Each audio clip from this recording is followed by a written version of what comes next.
Doğum tarixində onda əvvəlcədən yazılır ki, əvvəlcədən bizim taleyimiz yazılıb ki, sənə magiya olacaq, bu olacaq. Bu bürslərdə görünür. Yəni necə görünür? Hər hansı bir insan, misal mənim ölümüm necə olacaq sizə deyim, bəlkə də gələcəkdə buna şahid olasınız, xəyal qırıqlığından. Elə bir hal yaşayacağam ki, məyus olub xəyal qırıqlığı yaşayıb öləcəm. Ürəyim tutub öləcəm. Bu mənim zodiakımın, ulduz xəritəmin mənə verdiyi bilgidir.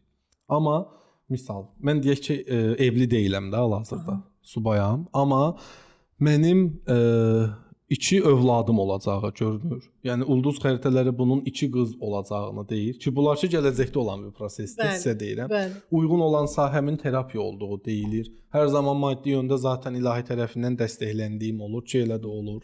Yəni hamısı bir-bir üst-üstə düşür, eynidir. Və ya digər seans alanlarda da təbii ki, eyni olmasa bu adam bir də qoşulmaz ki, bizə. Yəni üstünə düşdüyü üçün və bunlar özünü həqiqətdə isbat elədiyi üçün bu qədər önəm verir.